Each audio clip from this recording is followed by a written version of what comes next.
right, so on Monday, Paul LaRocco reported in Newsday that the plan put forth by the Nassau United Redistricting Coalition was turned down by the legislature's Republican majority. Often referred to as the redistricting game, this process of delineating districts for state congressional and legislative districts occurs once every 12 years. When the power to draw the lines is given to the state legislature, there is a risk of gerrymandering or intentional manipulation of district lines so as to offer an advantage to a political incumbent. Here with us this morning is Benjamin Van Dyne of the Long Island Civic Engagement Table to discuss the role of LICET in the coalition and the motivation to push for redistricting. Good morning, Ben. And hi, how are you? I'm well, thanks. How are you this morning? I'm doing fine, thank you. Good. Thanks again for joining us. We really appreciate that you're here with us this morning. So for the listeners, Ben is, again, part of a coalition of nonprofits seeking to revise the Nassau County Charter on redistricting. Ben, can you tell us more about the coalition and the non-for-profits taking part in it? Sure, yeah. So I work for the Long Island Civic Engagement Table, which is a coalition of various organizations here in Nassau County, including Make the Road New York, New York Community for Change, the Central American Refugee Center. And we work with the League of Women Voters of Nassau County, Common Cause New York, La Fuente, and others to improve the redistricting process, specifically here at the county level here in Nassau County. Excellent. Thank you. So in his article, LaRocco cites elimination of gerrymandering and protection of minority voting rights as to reasons to revise the charter. So how would the shift in boundary drawing power help eliminate and protect the coalition suggests? How is that shift going to help change, some of the things that you're wanting to see changes in?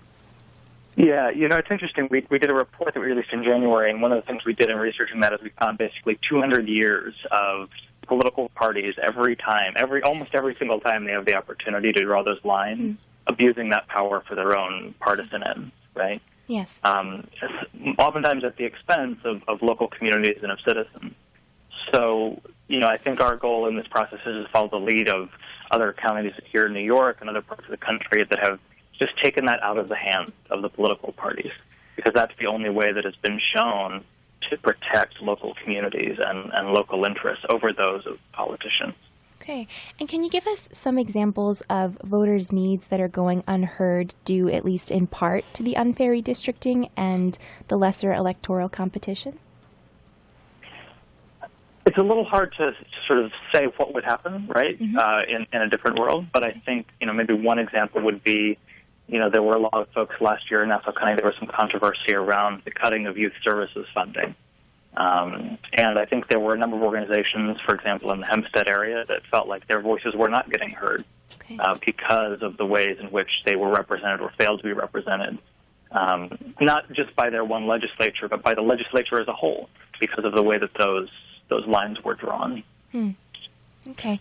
But it could be any number of things, right? I mean, Sure. I think, particularly here in Nassau County, where the jurisdictions are so complicated, right, that you can have a school district and a sewer district and a trash district and a town and a village, that none of which necessarily overlap.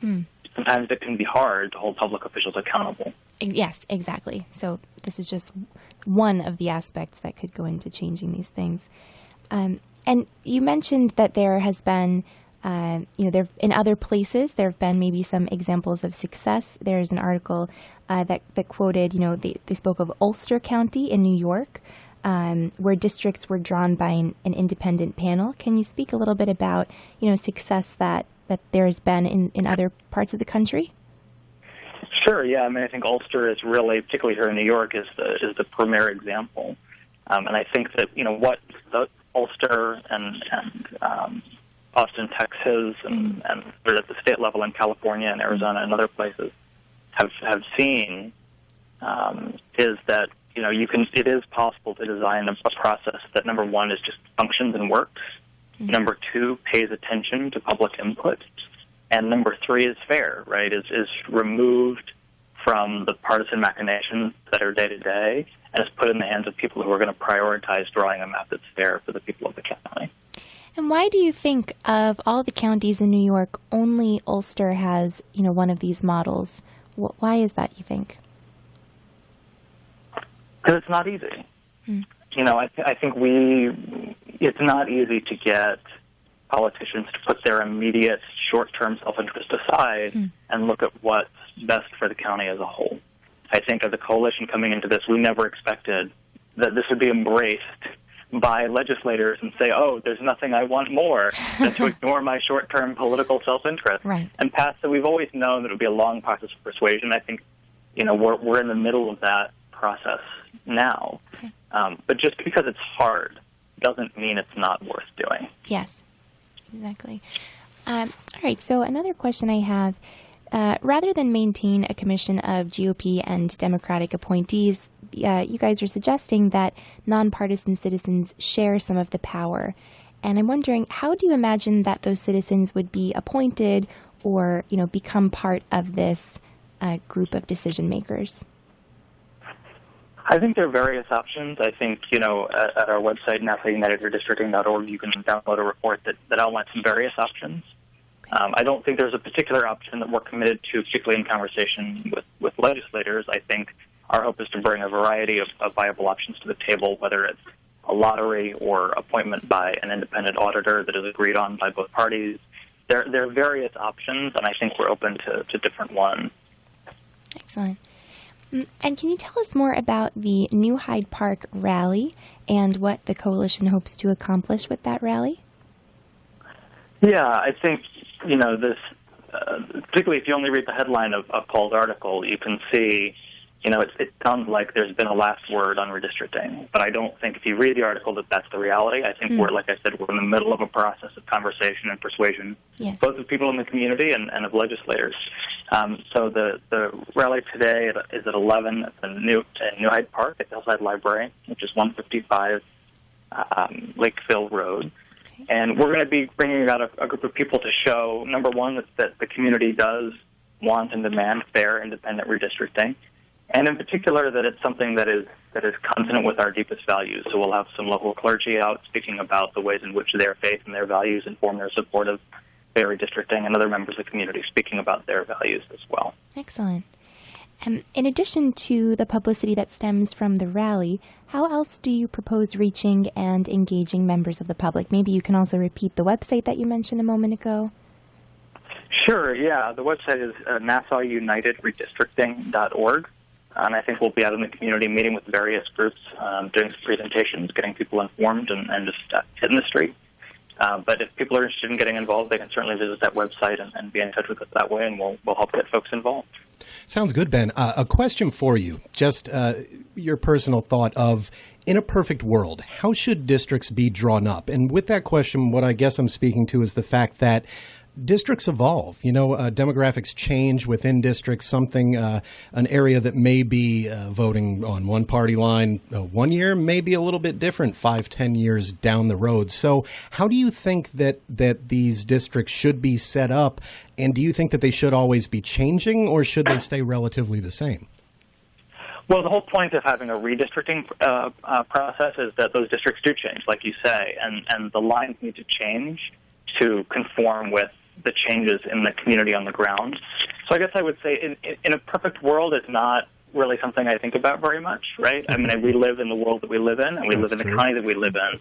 And I think the important thing is for there to be mechanisms for it to be members of the community and not politicians that set the terms of what communities are important to them and what communities are important to maintain united. And I think it's pretty easy to agree with that, because if the politicians, whichever side of the aisle they're on, are the ones allowed to control the districting, then that does bring up some issues where whoever happens to have the power at that time is always going to district it in a way that's going to benefit them and keep the power with them. So, yeah, I think that's certainly something that I would personally agree with, that it needs to be taken out of the hands of the politicians and put back into the hands of the people. Good, and on Amen. Oh, go ahead, Ben. He said amen. Oh. So Now that Norma Gonsalves has spoken for the GOP, and I know that you said that you guys are in the midst, it's not like this is a brand new initiative, how likely, in your opinion, is it that we will see an independent redistricting commission, or what will we see in terms of, like, what are you hoping to see, and what are you hoping going forward? Yeah, so Yes. Further down in that same article, I think Presiding Officer Gonsalves also said that she's always open to conversation, which I think is encouraging to us.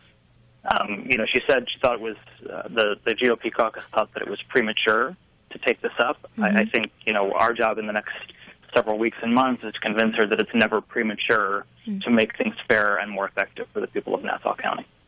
Excellent. Great. All right, Ben. Well, thank you so much for joining us today. It's been a pleasure. Again, that website, if people want to find out more against your organization, is? NassauUnitedRedistricting.org. Okay, and if people are interested in getting involved, besides visiting that website, what steps can they take either on their own or with your organization? What would you recommend people do if they want to see some changes? Well, if they're available today at 11, they can come out to the Hillside Library in New Hyde Park. Otherwise, they can be in touch with us through the website. They can also just let their legislator know that they support their independent redistricting in Nassau County. It always helps for legislators to know what people are thinking. Well, fantastic. Thank you again so much for joining us today, Ben. We really Thank you, Ben. appreciate you coming on. Thank you.